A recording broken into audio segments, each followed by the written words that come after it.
Welcome to the accessibility portion of the self-certification training. My name is Ross Sapon, and I'm the Accessibility Technical Lead for the Planning and Development Department. Many of you listening have taken college classes. So, what is the minimum grade you need to achieve in that class in order to get credit for that class? A D. How many of you have taken a class and strived to get a D? I don't think many of you. Codes specify minimum requirements. That's equivalent to striving for a D in a college class. Look to these documents to provide you with the required provisions for accessibility and accessible means of egress when the work is outside of the public right-of-way. The 2010 ADA Standards for Accessibility Design is another document that contains accessibility provisions. This is Title II and Title III of the federal ADA law. This is not a design guide, it's the law. This is also adopted by the state of Arizona as a state law. The state law requires that counties and cities adopt the state law as part of their building code. The Phoenix Building Construction Code is more comprehensive than the ADA and has more stringent accessibility provisions. Use the ADA document and the standards and policies of the Street Transportation Department when the work is in the public right-of-way. We will not be discussing work in the public right-of-way in this presentation. The Fair Housing Act Design Manual is another document that contains accessibility provisions. Do not use this document for design of buildings in the city of Phoenix. The Phoenix Building Construction Code has more comprehensive and stringent accessibility provisions. To recap, use the Phoenix Building Construction Code and the Zoning Ordinance Section 702G for work not in the public right-of-way.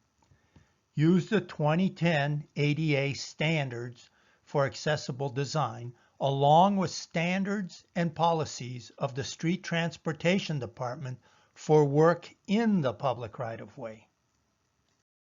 The IBC document specifies the scope for the required accessibility features. It tells you what features in a building are required to be accessible. As an example, what type of dwelling units are required for a particular project? How many type A dwelling units are required for that project? On the other hand, the ICC A117.1 gives you the minimum technical standards on how to make each required feature accessible. Just because it's in this book doesn't mean it has to be accessible. This is strictly a minimum technical standard to make each item that's in this book accessible. An example would be, how high are the kitchen counters supposed to be in a type A dwelling unit? Or where the grab bar reinforcements need to be placed in a bathroom for a type A dwelling unit. That you'll find in this document. There are 3 places in the IBC document where you will find accessibility or accessible means of egress provisions. The first is in section 1009 of chapter 10, which deals with accessible means of egress. Accessible means of egress means getting out of a building during a fire. The next one would be chapter 11, which is accessibility. And accessibility means getting into a building and spaces without needing assistance. And then the code also has adopted Appendix E, which is supplementary accessibility requirements. All right, let's get started with accessibility. That's the ability to get into the building and spaces without the need of assistance. Chapter 11 The very first section in Chapter 11 says, sites, buildings, structures, facilities, elements, and spaces, temporary or permanent, shall be accessible to individuals with disabilities. Now, that chapter starts out with everything has to be accessible. This is an A+ grade part of the chapter. But remember, the building code operates on a D level. So the chapter starts out at an A+ grade level, but then it goes right into general exceptions and gives you a whole list of exceptions, which makes the chapter work its way down to the minimum, which the code is, the grade of D level minimum requirements. There are 13 general exceptions in Chapter 11 that reduces the requirements for accessibility. An accessible route allows people with mobility disabilities to get into required places without assistance. An accessible route can only be made up of these components that are shown, nothing else. Walking surfaces with slopes not steeper than 1 in 20, accessible doors and doorways. Those include the spaces on one side and the other side of the door, along with hardware, ramps, accessible curb ramps, accessible elevators, and platform lifts. At least one accessible route is required to an accessible building entrance. And that accessible route needs to come from public transportation stops, accessible parking, accessible loading zones, and public streets or public sidewalks. An accessible route is not required where only a vehicular way is provided with no pedestrian access. However, if your project contains buildings or serves type B units, then an accessible route is required. At least one accessible route shall also connect accessible buildings, accessible facilities, and accessible spaces on the same site. An accessible route is not required where only a vehicular way is provided with no pedestrian access. The thing is, though, a pedestrian access can be considered trails, walkways, and delineated paths on a driveway, among others. If a pedestrian access is provided, an accessible route is required. The pedestrian access shall be made accessible, or an accessible route shall be provided in the same area as the non-accessible pedestrian access. Common use circulation paths within employee work areas shall be accessible routes. See the exceptions. Like always, this chapter starts out with an A+ and goes to the D grade because we're talking about the code and the minimum requirements. Press boxes shall be on an accessible route. Again, there are exceptions. Stories, mezzanines, and occupied roofs shall be connected by accessible routes. Again, there are exceptions and exceptions to exceptions. It's important that you have accessible routes that are located in the same area, if not the same general circulation path. Of course, there are exceptions. And then security barriers, bollards, checkpoints shall not obstruct accessible routes. Again, there are exceptions. At least 60% of public entrances shall be accessible. There are other entrances that are also required to be accessible. Things like parking, garage entrances, restricted entrances, service entrances, tenant space entrances, dwelling unit entrances. Now, a restricted entrance is one that includes employee-only entrances and tenant or renters-only entrances. Accessible parking requirements are found in the City of Phoenix zoning ordinance, section 702G. The amendment in the building code deletes the entire section 1106 from the IBC. So uh, the zoning ordinance covers all of the accessible parking that's required, and it does a very good job of it.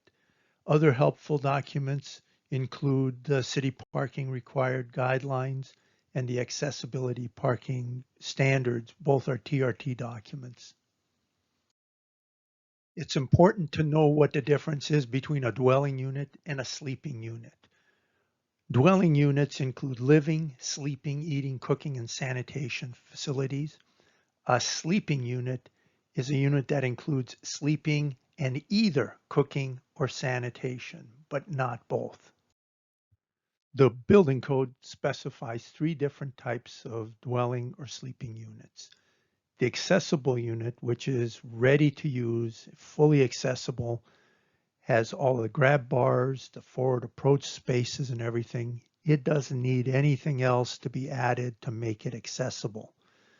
The type A unit and the type B unit are adaptable units. They have, as an example, reinforcing in the walls to allow the addition of grab bars in the future, or in the case of the type A unit, removal of the base cabinet to allow forward approach to the sink or to the lavatory or to a workspace, that kind of stuff. The type A unit, when it is adapted fully, has more accessible features than the type B unit. It does not become an accessible unit, but it does have more features than the type B unit. The quantity and type of dwelling and sleeping units that the code requires depends on the occupancy classification.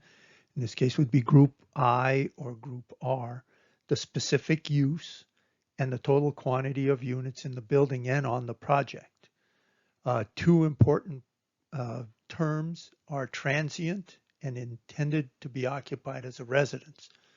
Transient is any use that's less than 30 days, kind of like a hotel, motel. Intended to be occupied as a residence is if a person uses that dwelling unit or sleeping unit as their home. Does their mail come to them there? If they go on vacation, are they able to return?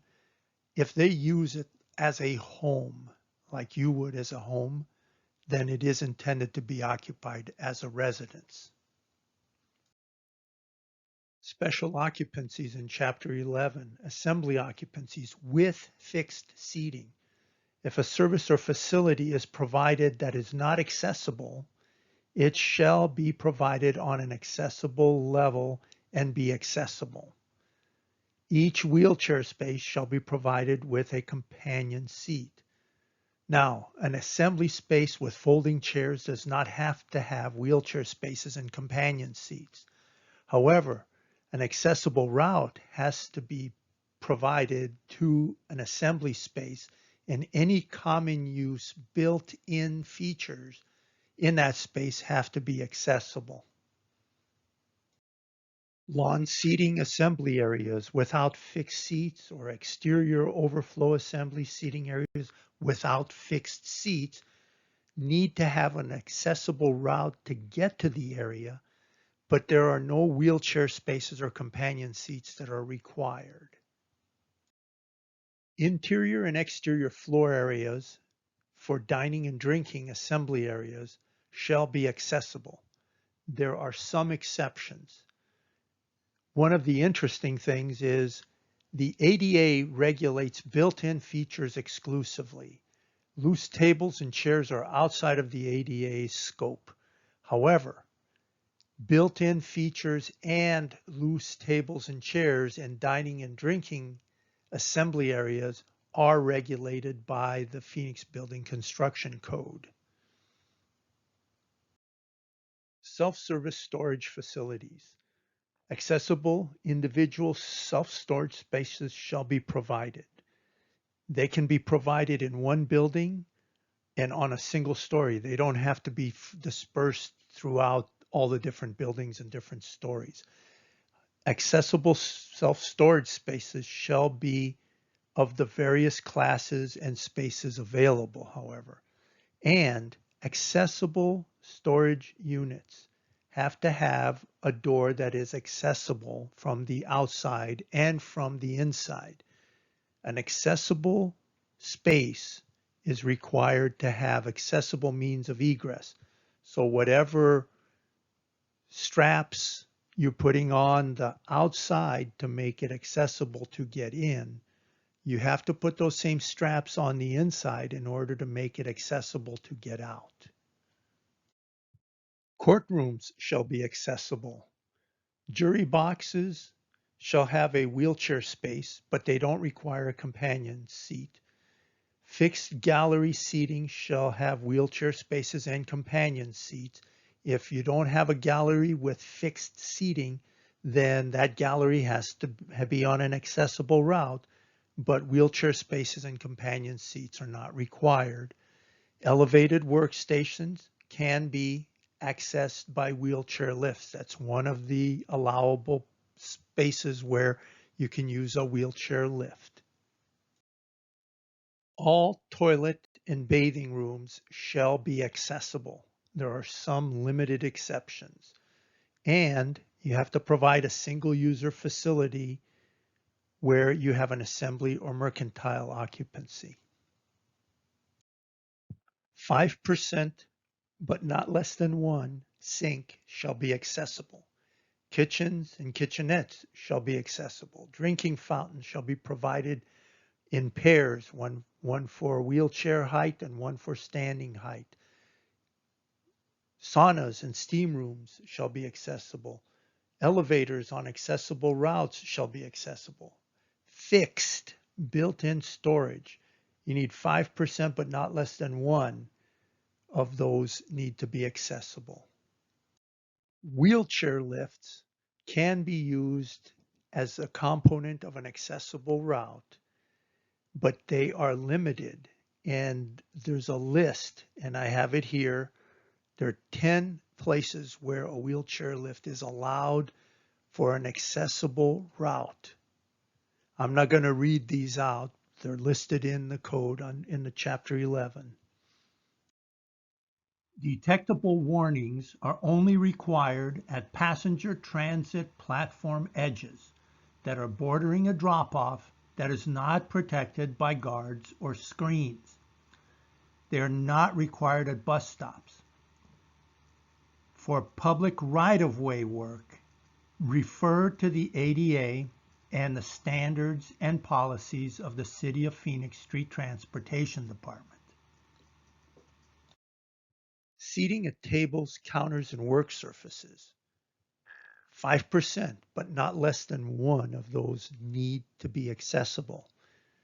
In drinking establishments, the bar does not need to have an accessible counter if a table with accessible features is located in the immediate area of the bar and the table is serviced by the bar staff. That's very important. It has to be serviced by the bar staff. 5%, but not less than one of dressing rooms, fitting rooms, and locker rooms have to be accessible. Accessible checkout aisles have to be provided. Accessible point of sales counters and service counters shall be provided. Food service lines have to have accessible features, and controls, operating mechanisms, and hardware shall be accessible. There are some exceptions to that one. Listed recreational facilities are also required to be accessible in the quantities specified. Signs shall identify required accessibility features as listed in the code. Directional signs to the nearest accessible element shall be located in listed locations. Other signs shall be provided as listed in the code. And don't forget Appendix E. Appendix E has a lot of supplemental requirements, including more sign provisions. Okay, now let's look at accessible means of egress. That's section 1009 in the IBC. This presentation is going to assume that the buildings that we're talking about have an NFPA 13 or an NFPA 13R automatic sprinkler system. That's to limit us from having to discuss this thing into next Tuesday. Now let's talk about accessible means of egress.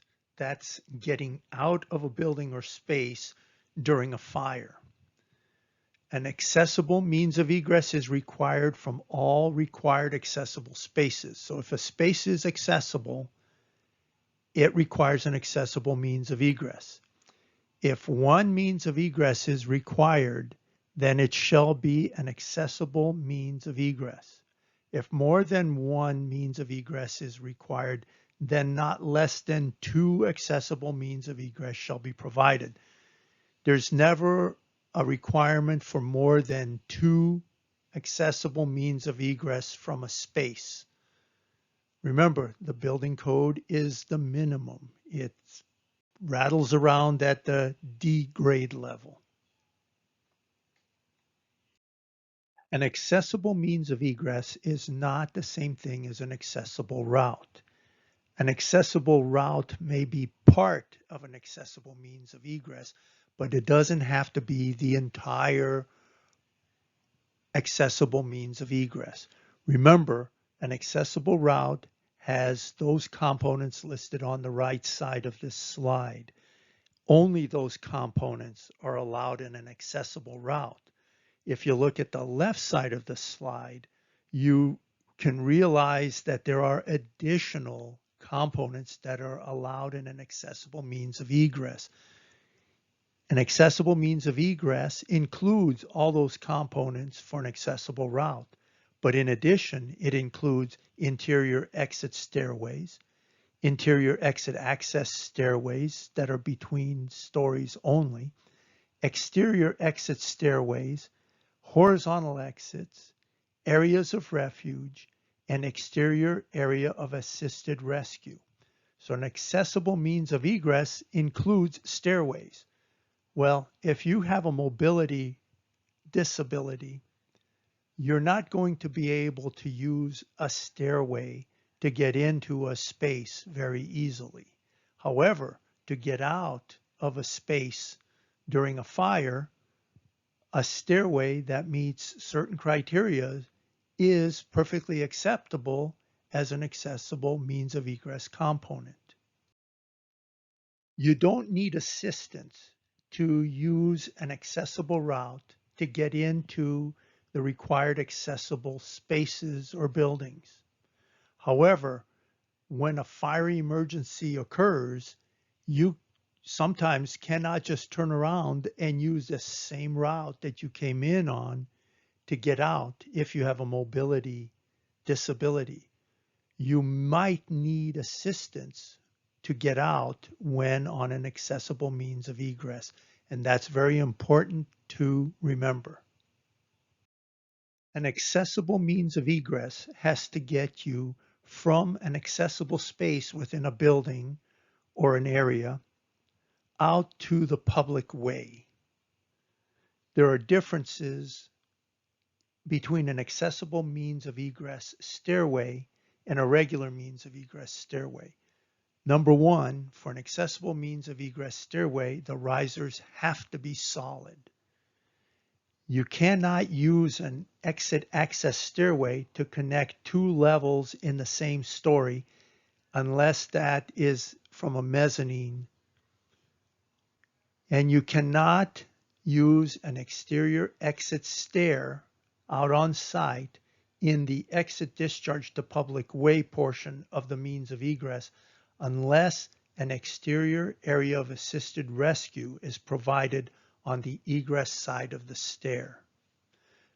That stair on site will not allow a person with a disability to get out to the public way and therefore there has to be some kind of a space, which in this case it's called an exterior area of assisted rescue, that has to be put near that exterior stair in order for assistance when a person with a disability is using it.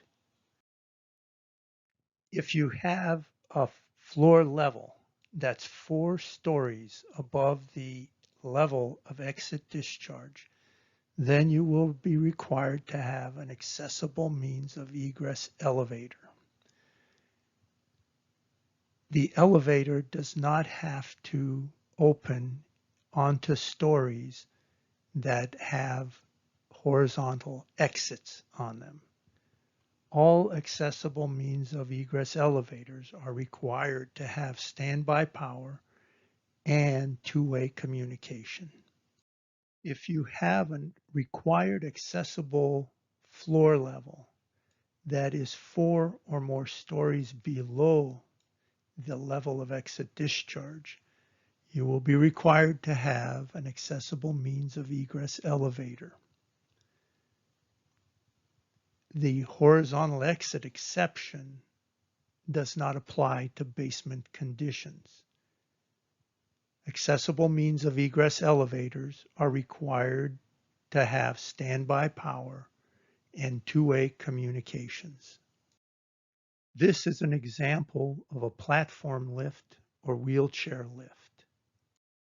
Platform lifts can be used as a component within an accessible means of egress in 9 specific locations. A platform lift, when used as a component for an accessible means of egress, is required to have standby power. There are no exceptions. Although a platform lift can be used within an accessible route to get into a building when it's on the site, that same platform lift cannot be used in an accessible means of egress on site, even if it has standby power. A ramp or an elevator has to be used in those circumstances. All right, now let's get into existing building code, accessibility, getting into a building. Reducing accessibility below the level required for a new building is prohibited. This is very important. Alterations are required to be accessible per Chapter 11 of the IBC. If it is structurally, technically infeasible, accessibility shall be provided to the maximum extent that it is technically feasible. If you're altering an area of primary function, an accessible route into the area of primary function is required, and it's got to be in conformance with IBC Chapter 11. The cost to provide this accessible route to that area of primary function can be limited to 20% of the cost of the alterations of the area of primary function. Additions are new construction, and new construction requires accessibility per Chapter 11 of the IBC. For a complete change of occupancy, the following items must be provided to the maximum extent structurally technically feasible. Now, these items are not eligible for the 20% rule. They must be provided completely.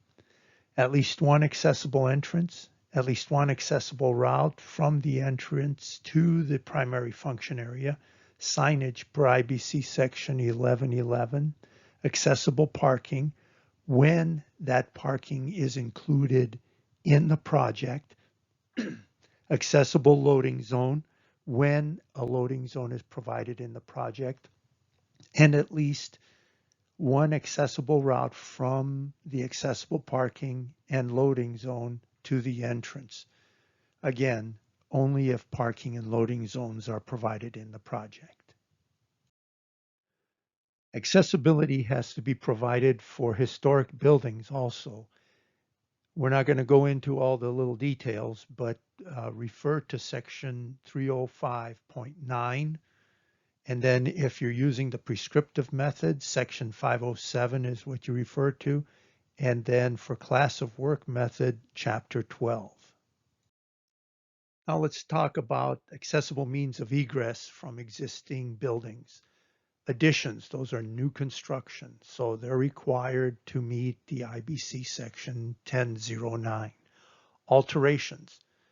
For alterations, accessible means of egress are not required. Now, if they are provided, they have to remain. You shall not reduce existing egress facilities below the level required for a new building. Repairs, not required. But again, they shall not reduce the existing egress facilities below that required for a new building. And for change of occupancy, that's required per section 1009 if the change of occupancy is to a higher hazard occupancy. And that is in the table in the IEBC. And let's get into very quickly the accessible and usable buildings and facilities book, which is the ICC A117.1. Okay, now remember, this book is not the code. It doesn't tell you which items have to be accessible and how many. This book only tells you how to make required elements accessible to the minimum standards. Here's a partial table of contents from the book, and it tells you, just kind of gives you an idea of what it covers, from building blocks, which are the basic things of accessibility, to accessible route, general site and building elements, plumbing elements and facilities, communication elements and features, special rooms and spaces, built-in furnishings and equipment, and dwelling units and sleeping units and recreational facilities. As I said before, not everything in this book is required by the code in buildings or on sites. The building code is the document that requires certain features in buildings to be accessible. All right, that's all we're going to do with this particular book. Okay, we're finally done with accessibility and accessible means of egress. Here's a pop quiz. Is this an accessible route? This guy doesn't look like he needed any assistance to get from point A to point B. However, remember that accessible routes are limited to the components that we listed previously, and speed, a launch ramp, hang time, and foam pit are not components of an accessible route. So although no assistance was needed for this guy to get from here to there, it is not an accessible route. Thank you very much for listening. And if anybody needs further assistance or has any questions, please feel free to give me a call or email me at the contact information that was in the beginning of this presentation. Thank you.